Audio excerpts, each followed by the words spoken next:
Not yet. Okay.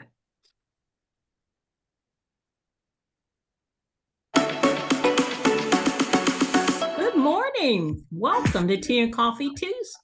Please put your first name in the chat and tell us what city that you're zooming in from.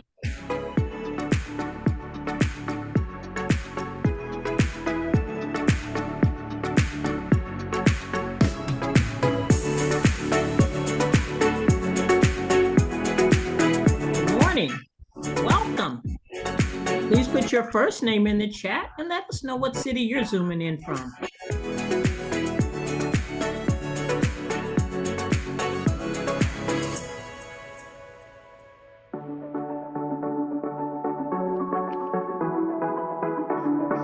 Good morning. Welcome. Please put your first name in the chat and let us know what city you're zooming in from.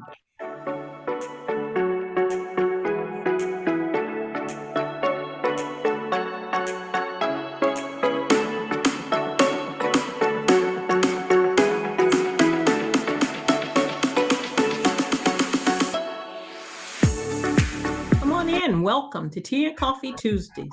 Please put your first name in the chat and let us know what city you're zooming in from.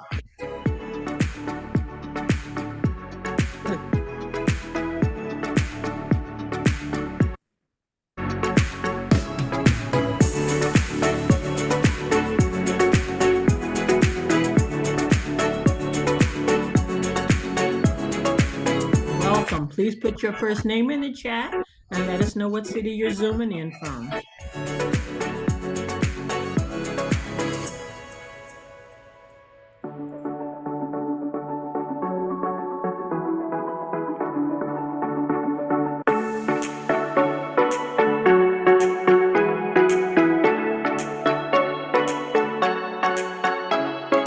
Good morning. Put your first name in the chat and let us know what city you're zooming in from.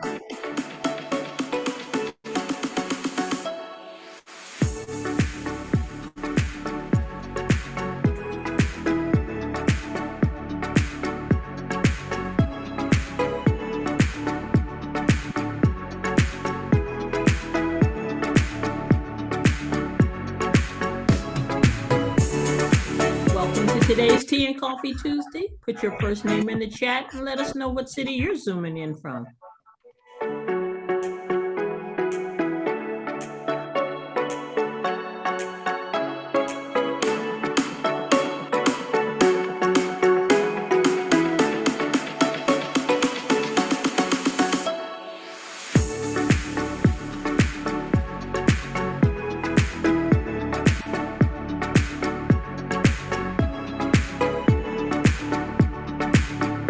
Good morning. Welcome. Put your first name in the chat and let us know what city you're zooming in from.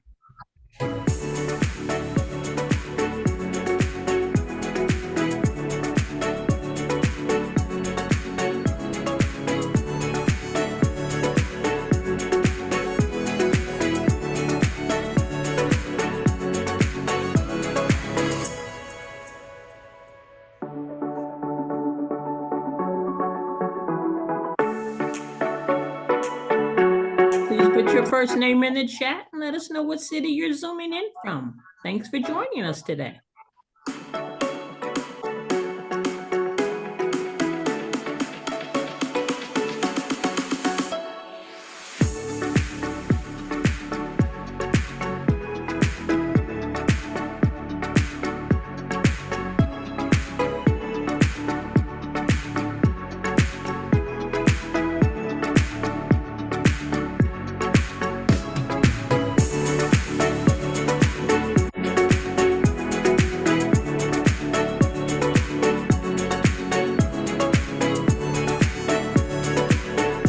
Hey, good morning. Let's get started.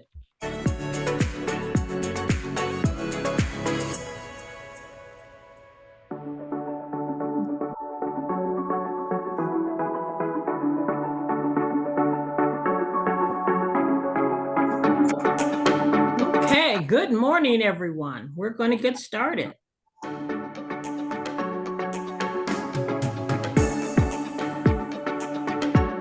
Welcome, everyone, to Tea and Coffee Tuesdays. Please, if you haven't done so already, type your name in the chat, your first name, and let us know what city you're zooming in from. And look out for today's trivia question. Okay, good morning, everyone. Thank you so much for joining us. Welcome, everyone, to Tea and Coffee Tuesdays. My name is Jacqueline Cole, and I will be your host today. Before we jump right in, we ask everyone to follow the meeting agreements so that everyone can have a good experience.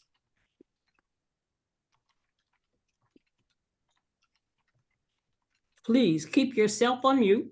Let's not have distracting background noises. Use the chat to raise questions and add comments. Assume everyone's good intentions using respectful language and tone. And please note, if your camera is on, we can see what's happening in your background. This meeting is being recorded, so those who cannot be with us today can still view the program at a later time on our AARP YouTube channel.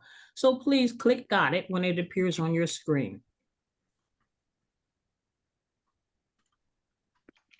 If you're not familiar, AARP is the nation's largest nonprofit, nonpartisan organization dedicated to empowering people to choose how they live as they age.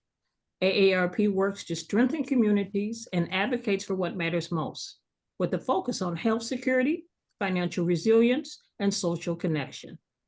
Today's program focuses on livable communities, which is part of our social change agenda. So, who's in the audience today, Rachel? Who do you see in the chat? And if you guys haven't already, we got folks here from coast to coast, from Dallas, Texas to the great state of Washington. We have someone here from Atlanta. I see Cincinnati, Ohio, all up and down the great state of California, Maryland, Cleveland, North Carolina, Las Vegas, El Segundo, and Gilroy, San Jose. Wonderful. Welcome, everyone. Thank you so much, Rachel. And thank all of you for sharing in the chat.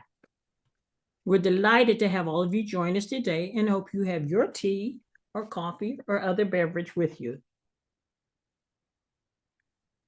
We're excited to share with you winterizing your indoor vegetable or herb garden. To get us warmed up today, we have a quick poll question for you. We ask you to quickly submit your answer. Okay. Does your location receive snow in the winter?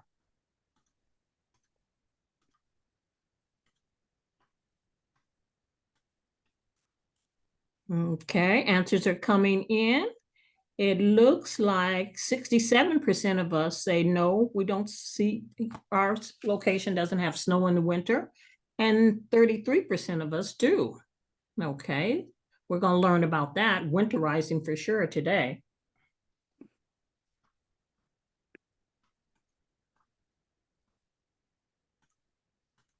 Backed by popular demand, it is my pleasure to introduce our guest speaker, Master Gardener Sarah June.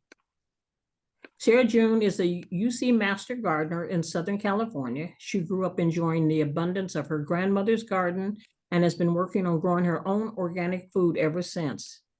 After learning how compost can rebuild eroded topsoil and capture carbon from the atmosphere, she decided to enter the UC Master Garden program to learn more and to share her knowledge with her community. She loves growing herbs, tomatoes, fruit, and California native plants. As a reminder, please put any questions for Sarah June in the chat during the program, and she will answer them during our Q&A portion of our program. And per our tradition, we are going to give you some fun facts about herbs and Sarah June. The most popular herb in the world is cilantro. Yeah, I love that.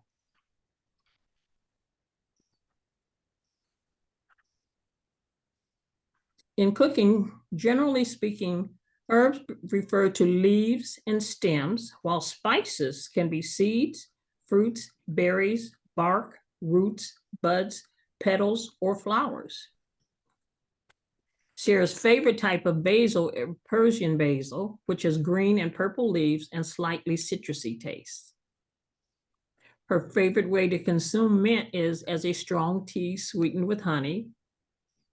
So we're going to welcome back Sarah June.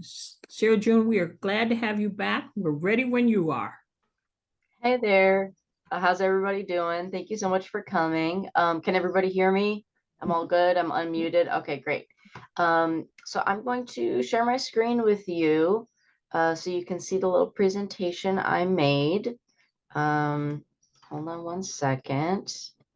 So actually the presentation that I've prepared today is about winterizing your outdoor garden. And I'll talk about indoor as well, just because that's pretty easy. It's much easier and less work than winterizing your outdoor garden.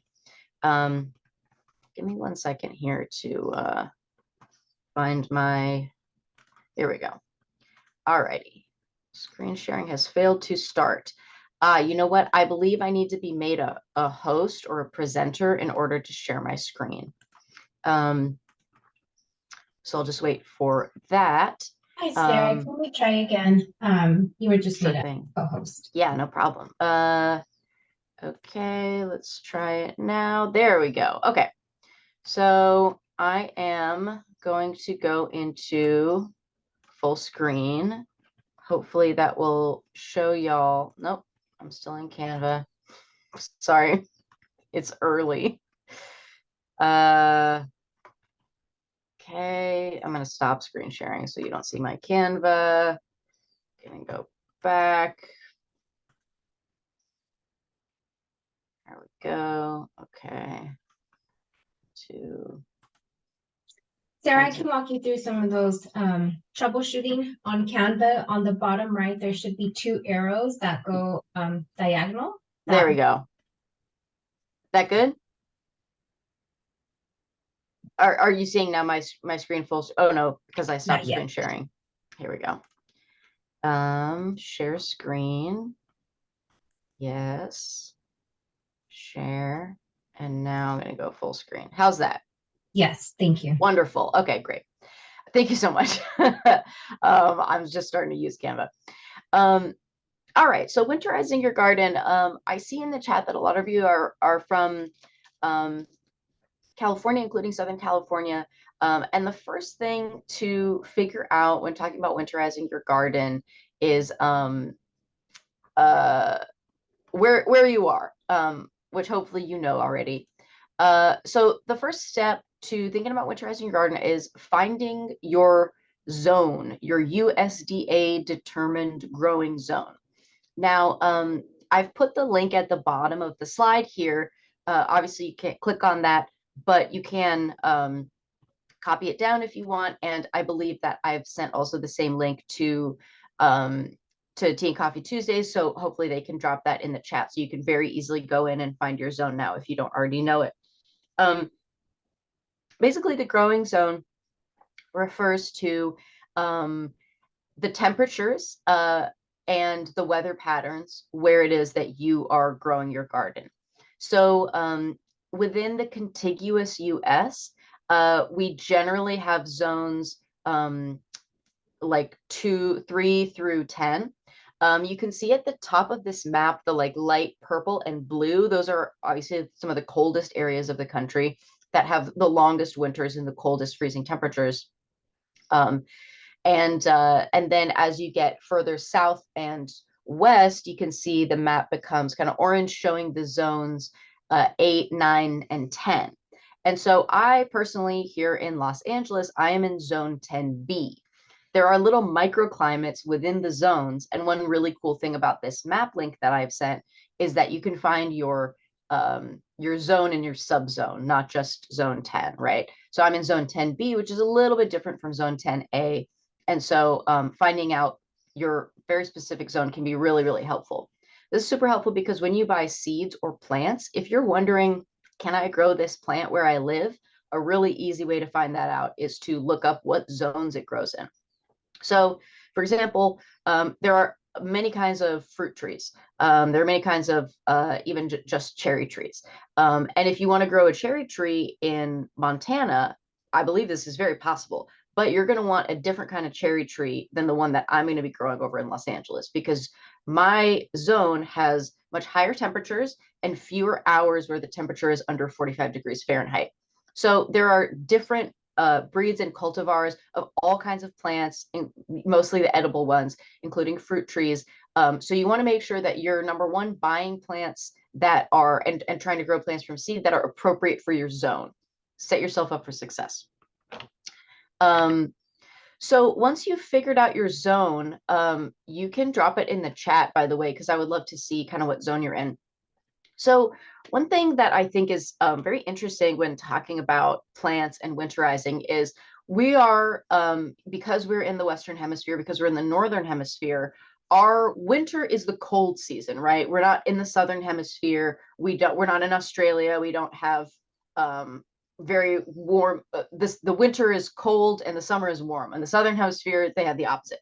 So for us, the winter is always the cooler season, even if you're in a very hot zone, such as I am here in Los Angeles. The winter is cooler than the summer. However, winter, when we talk about winterizing your garden, we're not just talking about low temperatures. We're talking about dormancy. And so if you are, like me, in a quite a warm zone, such as 9, 10, or even 11, the winter is not really a dormant season, because if you're in zones 9, 10, or 11, much of Southern California is this, your dormant season is actually summer, because the hot temperatures are the most extreme weather that the plants receive. And dormancy for plants is a response to stressful situation, such as the weather becoming very extreme. So here in Los Angeles, our dormant season is actually summer. And so all of the native plants of California, many of them go dormant during the summer in order to protect themselves. They shut down, parts of them die off. And then you'll see at the beginning, the winter, rather than being a dormancy season, marks the beginning of the growing season for these kinds of plants. Now, if you live in the north, if you live in zones 2, 3, 4, 5, 6, even 7, the most extreme weather that you receive during the year is going to be during the cool season. Now, there's a really, really big dividing line when it comes to winterizing your garden, and that is whether it freezes where you are. Snow is, of course, an indication that you're receiving freezing temperatures, but it can also freeze and you cannot receive precipitation. The point is, how low is the temperature getting? Now, I don't know if any of you other Southern California gardeners have ever experienced this, but sometimes when I read the back of a seed packet and it tells you when to plant, it says to plant 2 or 3 weeks after your last frost. Now, here in Los Angeles, that means absolutely nothing to me, because we don't get any frost. So it can be very confusing. You're like, when is our last frost? What does it mean? What it means is the coldest time of year. And so basically, if you are gardening, if you have frost where you live, it's very easy using standard Western Hemisphere, Northern Hemisphere gardening resources to figure out when you should plant what, because it'll tell you, wait till after the last frost. 2, 3 weeks, 4 weeks, 6 weeks, 8 weeks, whatever. But if it doesn't freeze where you are, such as me, then you have to calculate based on when you think your dormant season is over, because that's what last frost means in a cold climate. It means that dormancy is coming to an end and the growing season is beginning. And so if you live in a warm climate, zones 9 through 11, and your plants have been dormant in the summer, your plants are dormant in July, August, and September, this is marking the beginning of fire season. That's when all of this dead stuff burns. Then the beginning of your growing season is essentially November and December. That's kind of what March and April are like for colder zones. So that's one thing to keep in mind. Now let's talk a little bit about what is dormancy. As days get shorter and plants receive less daylight and temperatures start to drop, their metabolism slows down. The way that they photosynthesize changes. They start producing growth inhibitor hormones so that they don't flower, they don't make fruit anymore, they don't do all of those things that take tons of energy from the plant, because the daylight getting shorter and the temperature coming down tells the plant, we're not going to have as much food, we're not going to have as much energy. So the plant begins preparing to go to sleep. As you can see, I've illustrated this beautifully using clip art. It's the plant going to sleep. So in the dormant season, your soil is sleeping, your plants are sleeping, and your seeds are sleeping. They are sleeping, waiting for more favorable conditions. This is sometimes, you might have heard the term fallow. Fallow just means a piece of land that you are leaving without anything growing on it, so that the soil can rest, so that the microbes and the microbiology of the soil can renew. You're not feeding it, you're not growing anything on it, so you're not pulling anything out of the soil. The winter, for this reason, because you're not pulling anything out of the soil in the form of plants, is a really, really great time to feed your soil. That way, when you're ready to plant in the spring, your soil is rich, is full of nutrients, and those plants are ready to go and take root. So you put your soil to bed. How do you do this? One great way to do it, I think one of the best ways, is to plant a cover crop. A cover crop is usually like a grassy crop. I have a little list here where you can see buckwheat, alfalfa, rye, clover, hairy vetch, oats, and peas. These are all really common cover crops. You can buy them as seeds. You plant them in the fall. Over the winter, they grow in your soil, and all of these species, these cover crop species, are nitrogen fixing, which means that they pull nitrogen out of the air and they put it into the soil. And nitrogen is one of the key nutrients for plants. They need so much of it to grow leaves. So they need tons of nitrogen. And so all of these plants are very, very generous, and they pull nitrogen from the air and they put it in the soil, and they make it available to other plants' roots, which is so nice of them. So what you do with the cover crops is you plant them as seed, you cover it up, and then it grows generally over the winter, or it'll grow in early spring. And you want to chop them, do something called chop and drop, at the point at which the plant has put maximum nitrogen into the soil, but has not yet begun to pull its own nitrogen out of the soil. And the sign for when that is right when the plant has started to flower.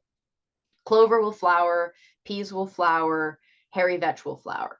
Buckwheat will also flower. Alfalfa and rye and oats are grasses. So they're not going to flower, they're just going to start to seed. But basically when the grass gets high, or if you have peas, as soon as the peas start to flower, you chop them at the root and the plant will die. But that's on purpose. You're not trying to eat this plant. The point of the plant is to feed the soil. And so when you chop them at that point of maximum nitrogen in the soil, their roots die in the soil, and the part that you've chopped off at the top lies on top of the soil, covers the soil, and gradually decomposes, feeding the soil further. And this is called green manure, because it's like manure in the sense that it's a very nitrogen-rich substance that is feeding the soil, but it's called green manure because it's plants that have not been processed through the body of an animal. Now, if you have access to manure, this is a great time to put it on your garden. If you have access to manure, you probably know that most manure, being extremely nitrogen rich, actually has so much nitrogen that it can burn the roots of your plants if you apply it directly to them. That's why winter is a really good time to put fresh manure on your garden, because then it has a couple of months to age, which takes out the burniness, if you will, the amount of nitrogen that can harm your plants. The manure ages, it becomes more mellow, its nutrients enter the soil in a proportion that is not going to damage the roots of your plants. Chicken manure, cow manure, horse manure, rabbit manure, all of these are very good, healthy manures for your garden, and winter is a great time to apply them. And the nice thing about winter is you can even apply them fresh. Like if you live near a horse barn, you could go to a horse barn, and believe me, they have horse manure to give you, and they will give it to you. And you just throw it in your garden and you leave it for 2 months. And the aging is important not only for making those nutrients available to your plants in appropriate amounts, but also essentially sterilizing the manure and making it so that, like, because after a couple of months, after you've had the manure out there for a couple of months, it's dried and it's been worked into the soil. And so it's safer at that point to plant things in it that may touch the manure and stuff like that. You don't want to be using fresh manure on your garden at any point because of the possibility of disease spreading.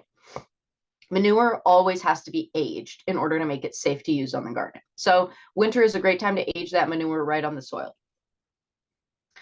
I've put a cartoon here of some blankets, because when you think about putting your soil to bed, whether it's with green manure, animal manure, or mulch, really what you're doing is you're putting a little blanket on the soil and you're making it cozy while it sleeps all winter. Mulch is kind of a catch-all term for anything that covers your soil. So you can use, you can see my little list on the side here. You can use straw as manure, I'm sorry, as mulch. Many of you are probably familiar with bark mulch, wood chip mulch. That's also a good mulch to use in the winter, but it doesn't feed the soil as much as like manure or green manure or cover crop. You can use actually wool. You can use sheets of plastic to mulch your garden.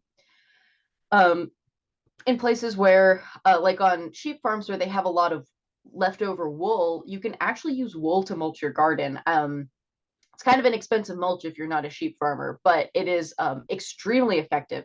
The point of mulch is to cover the soil so that the soil's moisture does not evaporate. You want to keep that moisture in the soil. Mulching also helps keep the temperature of the soil stable so that if you're living in a place where it freezes, every time it freezes, the ground is not completely icing up. If you live in a place where it snows, mulch is extra, extra important because you want to make sure the ground stays essentially as warm as possible where you're growing your annuals.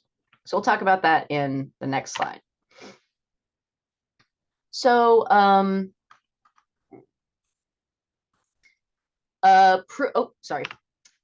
preparing for dormancy. And how much time do I have left, by the way?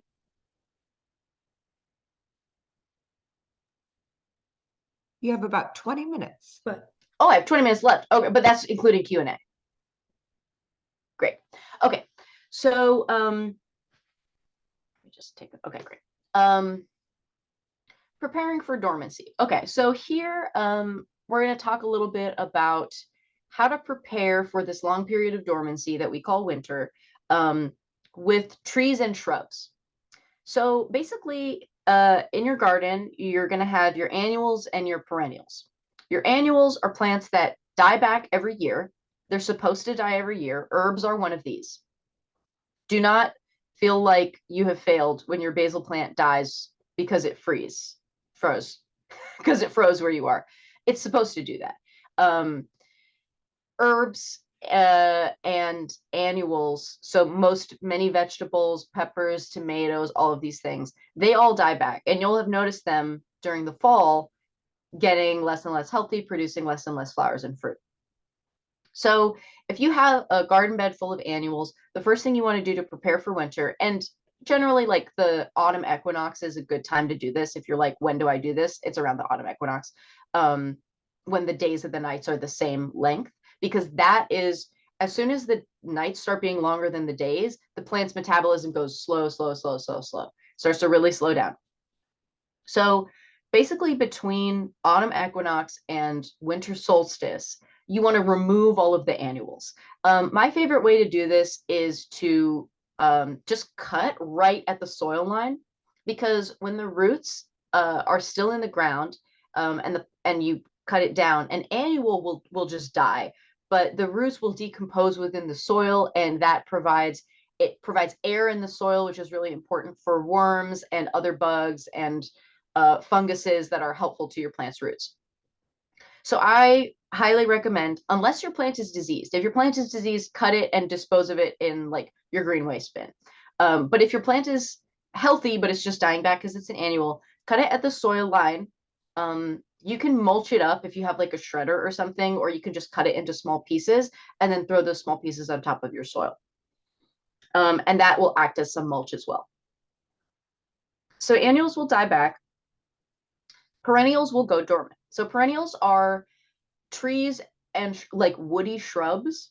Um, and these will, they're not going to die. You know, your tree doesn't die every winter and then come back. It just goes dormant. So one thing you can do for shrubs, especially here in Southern California, is coppicing. Coppicing is when you cut basically the entire plant right up to like a few inches above the soil line or right at the soil line. What this does with woody stemmed shrubs is, and also trees, is it invigorates the roots and it causes the plant to produce a new growth pattern. Depending on, now this is really important. You don't want to coppice every plant, but some plants respond extremely well to it. So especially if you live in California and especially Southern California, I highly recommend looking into, I can't go into it too much in this presentation, but coppicing native plants during the winter, I've had incredible success. They love it. These plants are designed to burn every fall. They are in a burn ecology where their natural cycle is to be burned to the ground every few years and then resprout from those roots. It's actually really healthy for the plants and the results can be really amazing. So if you live in zones 9 through 11, I highly recommend researching a little bit about coppicing your plants annually or every few years because it can really, really help with their health. So coppicing is an option.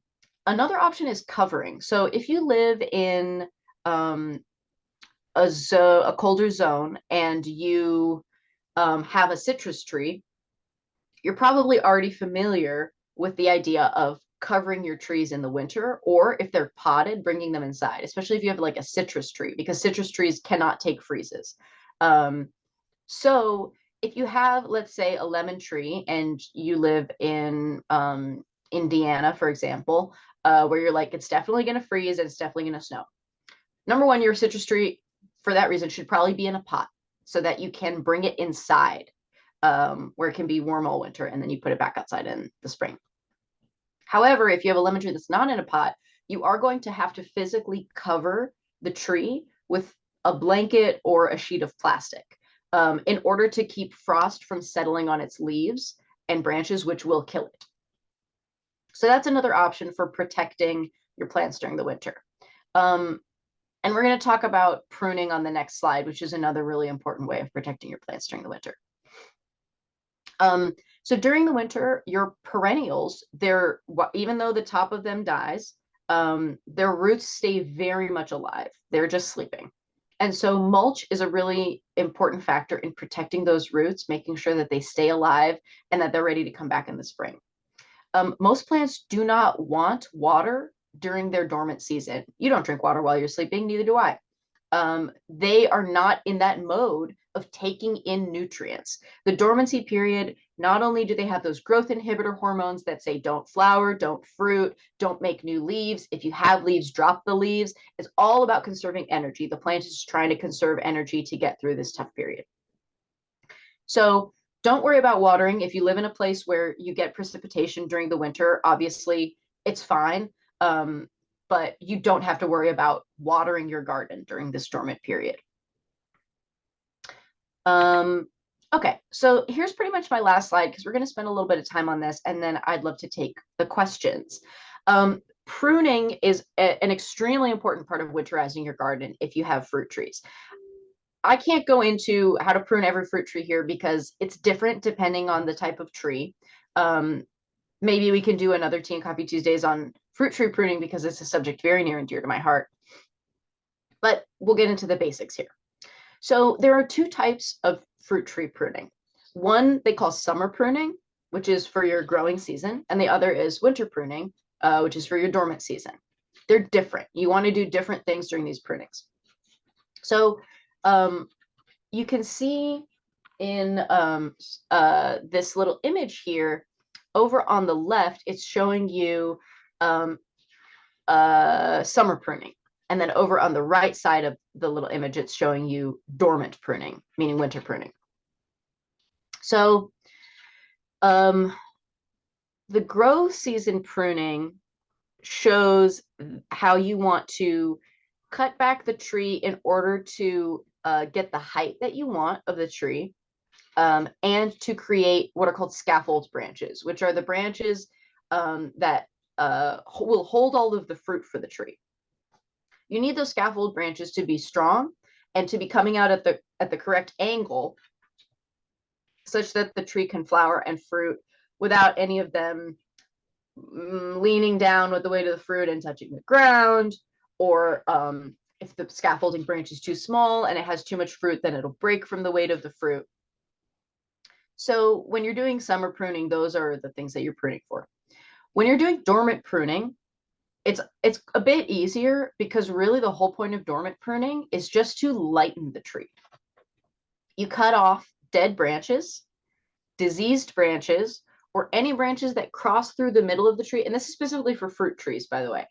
For branches that cross through the middle of the tree, because those are casting shade on the middle of the tree, and it means that that fruit can't ripen. So you want to have your tree be kind of an open vase shape for a fruit tree: apples, apricots, pears, plums, peaches, cherries, nectarines, figs, pomegranates, and nuts, and persimmons and quince.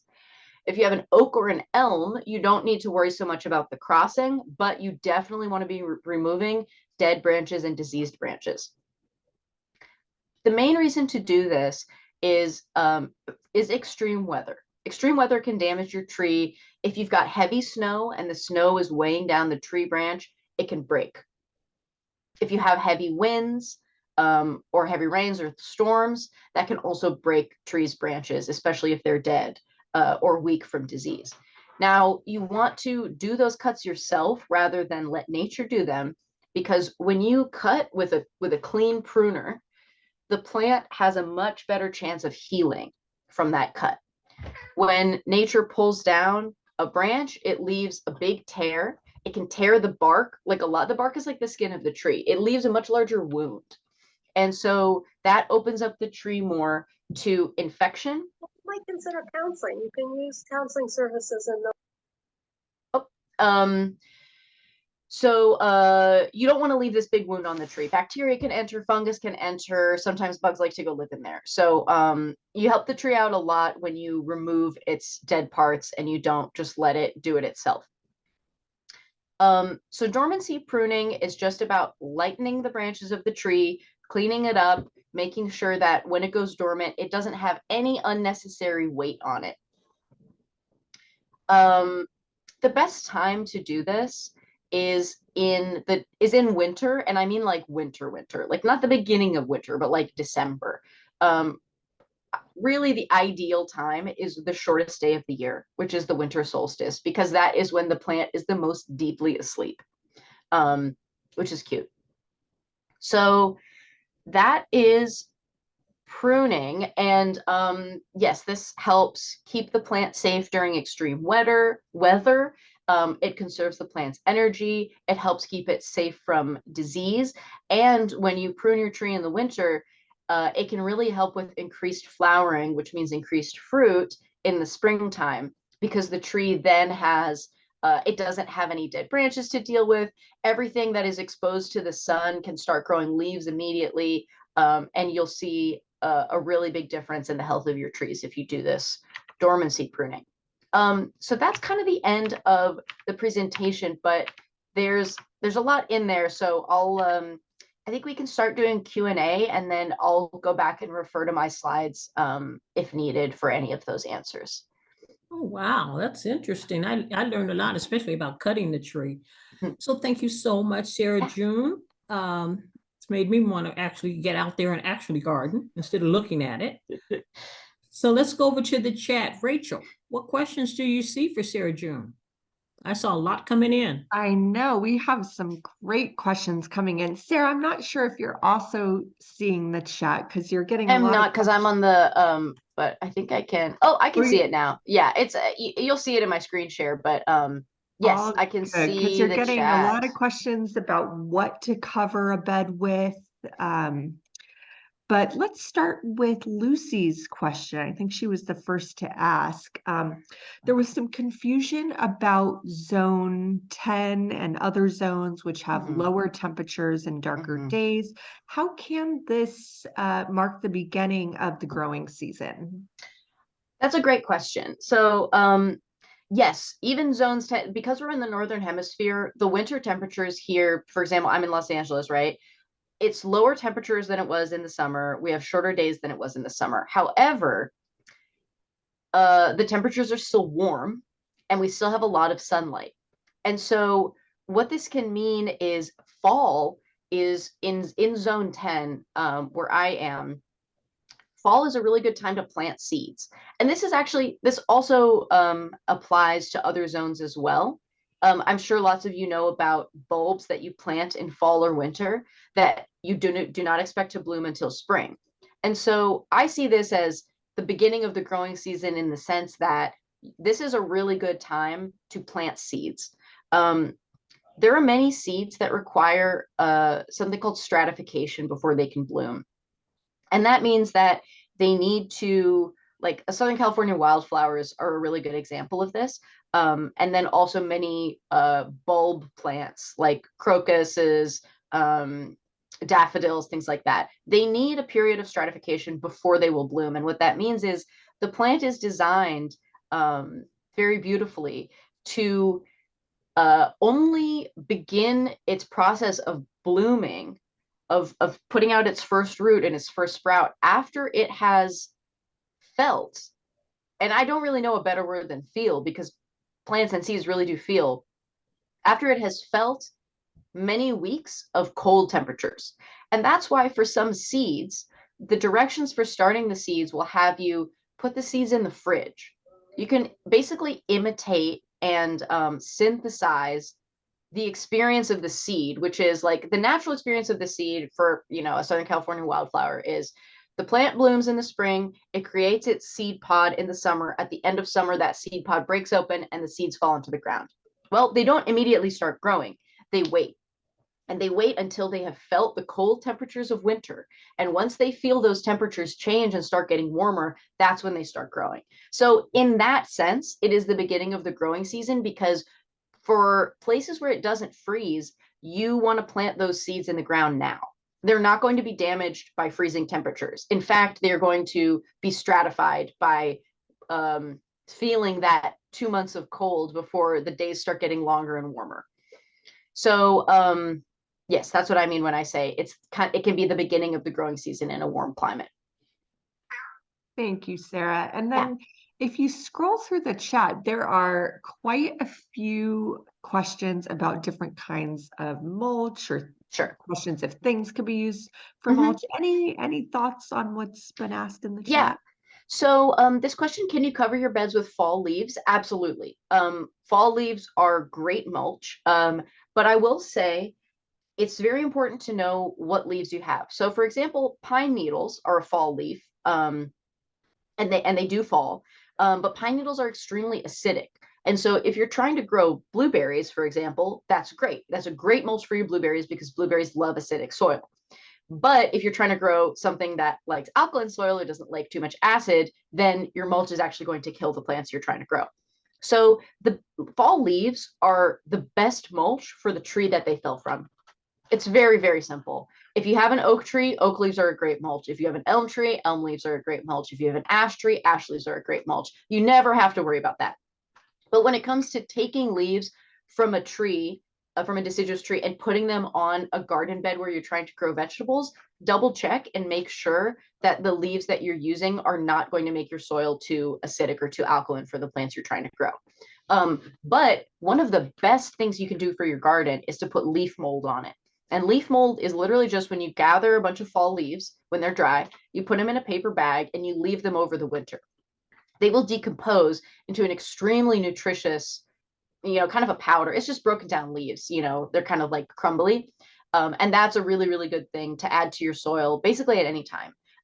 If you're making it in the fall, you can't use it until spring, but it's a great, great thing to use in spring. It's got tons of beneficial bacteria that really help plants' roots take in nutrients from the soil. So maybe I'll just scroll down in the chat and kind of answer questions as I see them. I'm seeing this one. If you have, from Paula, if you have, say, berries in a raised bed, would it be best to put manure or mulch on the soil versus the green manure, since it'd be difficult to chop and turn the green manure into the soil? Well, I would say, so if you have, so for this example, berries in a raised bed, we're talking about a shrub, right? This is a shrub, this is a perennial that you're probably going to prune during that season. Let's say you have a blackberry bush. You're going to cut back the blackberry bush pretty severely, but the roots are going to stay intact and you're going to keep some of the plant above the soil. Because you have presumably kind of an established bush or shrub, you don't want to be digging up the soil around the plant, is I think kind of what the question is getting at. When you have an established plant, the best way to feed it is to do side dressing, which basically means putting the food, whether it be fertilizer, like chemical fertilizer or a manure, into kind of a ring around the plant along the drip line of the plant, which is when it rains, wherever the water drips kind of in a wide ring around the plant, that's your drip line. So I think, yes, green manure is best for a bed that you can hoe in the spring. So if you have some established bushes, yes, I think that manure or mulch is a better option than doing green manure right next to those. However, with green manure, you don't really have to turn it into the soil so much. You can just chop it and leave it on the surface. It's not as effective as if you hoe it and you get it, work it 2-3 inches into the soil, but it still works. So to answer your question, I think yes, manure or mulch would be a little bit more effective than the green manure, since you can just leave it on top of the soil and then you don't have to worry about accidentally hitting your shrub's roots while you're working that stuff into the soil. Virginia says, is that a specific type of pea? No, really any type of pea is nitrogen fixing. You'll see if you look up cover crops, you'll see that it's generally legumes. And that's because legumes all have that same characteristic of grabbing nitrogen from the air and putting it into the soil. And so that's why it's really good to grow peas near a lot of your other plants, because they'll help feed your plants by putting nitrogen into the soil. And all plants pull nitrogen from the soil. Every leaf is mostly nitrogen. So it's super, super important to make sure your plants have enough nitrogen. Green manure is a great way to do that. Not for nothing, but human urine is extremely high in nitrogen. And when diluted, it is a very, very potent source of nitrogen. It is free fertilizer. How about redwood duff? This is one of those examples of a mulch that can be harmful to certain crops. Redwood duff, because redwood is so antifungal, it has a lot of stuff in its bark that makes it resistant to disease and resistant to bugs, but might be too acidic for other plants. So I would avoid redwood duff unless you are using it as a mulch for other plants native to a redwood forest. In that case, you can be you don't have to worry. That's pretty safe. And that's one advantage of gardening towards the native ecology of where you are, is it makes it a lot easier to combine plants, because when you know that all of these plants naturally grow together, you know that they cooperate and you don't have to worry that one of them is putting something in the soil that's going to harm the others. Question from Paula, could you put manure down and then cover it with straw? Absolutely. That's a double layer of mulch, and we love that. That would be great. It helps keep the moisture in the manure, helps keeps the moisture in the soil. That would be awesome. Can you use fleece fabric to cover the soil? No. And I'll tell you why. And it's also the reason why you might want to think about minimizing your use of fleece fabric in general. And that is a little thing we like to call microplastics. Fleece fabric is made of plastic, and it is one of the largest generators of microplastics in the ocean, because fleece degenerates, because it's small polyester fibers. And as cozy and warm and lovely as it is, it sheds microplastics like crazy. So every time you wash a fleece in your washing machine, microplastics are going into that wastewater. And if you use fleece fabric to cover your soil, you're just putting microplastics into your soil, and they get into everything. They're in the clouds, they're in our blood. It's scary.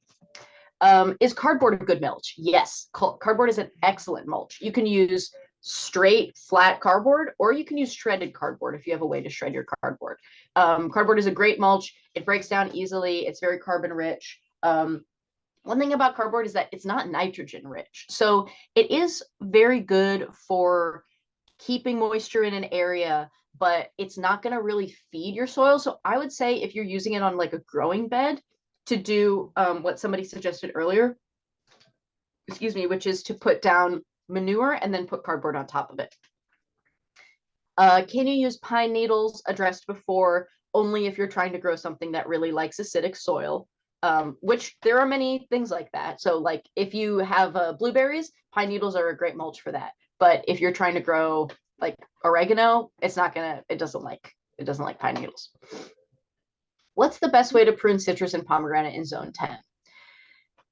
The answer to that question is really another presentation. Pruning trees, pruning different types of fruit trees it's kind of precise. And I'd have to get into more detail about it. But the short answer to your question, Connie, is to remove dead and diseased branches. If you're wondering what I do to prune anything, that's the main one. If there's a dead branch or a diseased branch, or especially for a pomegranate, if you're trying to do it in a single trunk, or if you're trying to do it in a multi-trunk, like with 2 trunks, any sprouts that are coming off the bottom, get rid of those. Anything that you see that's dead or diseased, get rid of that. Yeah, that's the short answer. I think and that we have a ton of questions. Can we Sure. get out to one more quick one? One more quick one, sure. What if the tree gives fruit year round? If the tree gives fruit year round, and I see there's a couple of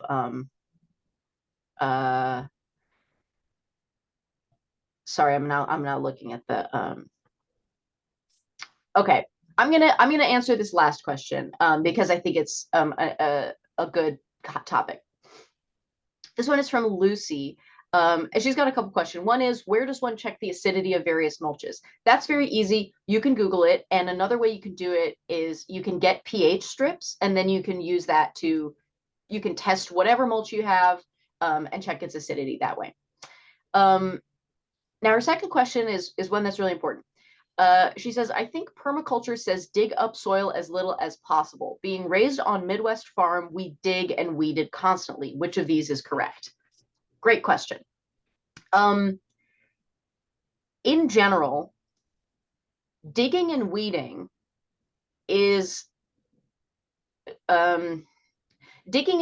do some really good things for the soil, but they also have negative side effects. Digging adds air into the soil, which is why we do it, because we can remove rocks and we can add air into the soil so that when we plant our plants, their roots can more easily penetrate the soil. Their roots can more easily access oxygen, which is something that they need. However, turning the soil also changes and destroys the web of life that exists in the soil. Bacteria, funguses, beneficial bacteria, beneficial funguses, beneficial bugs, beneficial mycelium, the roots of bacteria, I'm sorry, the roots of mushrooms, the roots of funguses. These all live in the soil, and bugs tunnel through the soil and they create little air pockets, and our plant's roots get air from those pockets, and that keeps the soil from being compressed. That's super important. Bacteria, funguses, mycorrhizal fungi that attach to a plant's root, and they help it draw nutrients from the soil that the plant is unable to draw itself. And in return, the fungus receives sugars from the plant that the fungus is unable to manufacture itself. Amazing. All of these things are incredibly important to the health of your plants. Now, in general, you might see the terms no-till or no-dig.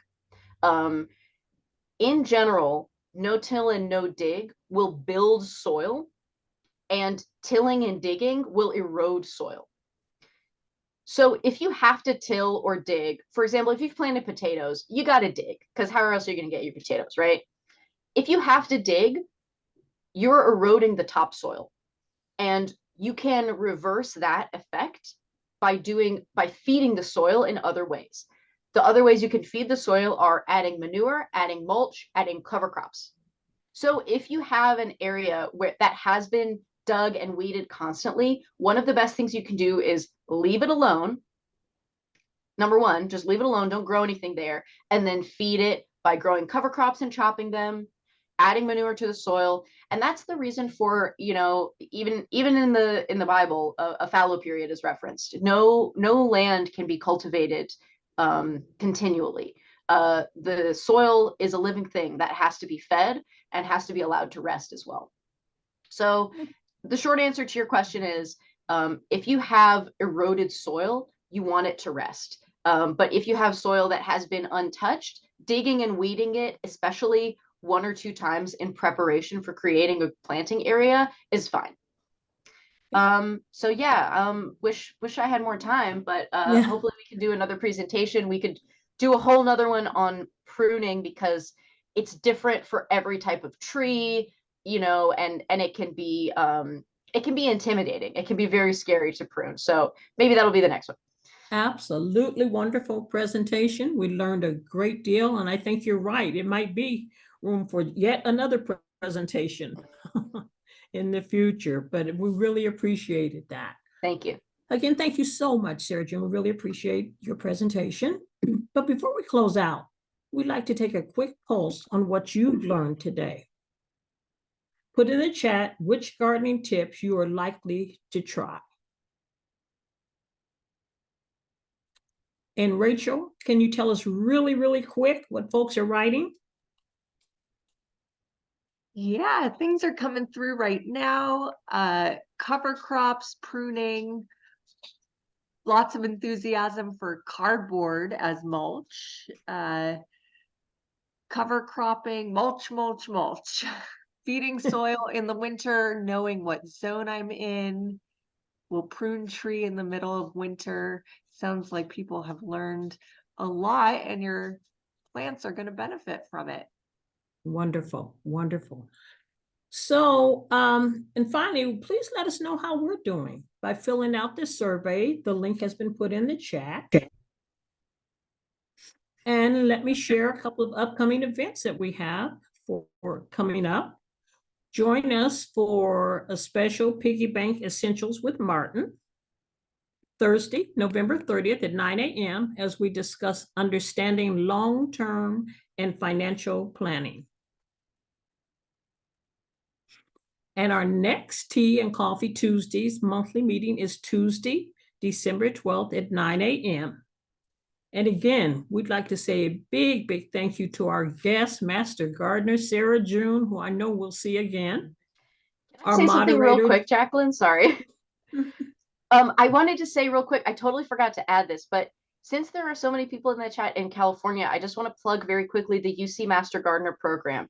It exists all over California. So if you have questions about your specific area, contact the Master Gardeners in your area. You can go to the UC Master Gardener website and you can find your county and they'll be able to, like, that's why the program exists, is to answer your questions about gardening. So for our gardeners over in the Redwoods, definitely give them a call and they will answer your questions about local plants in much more detail.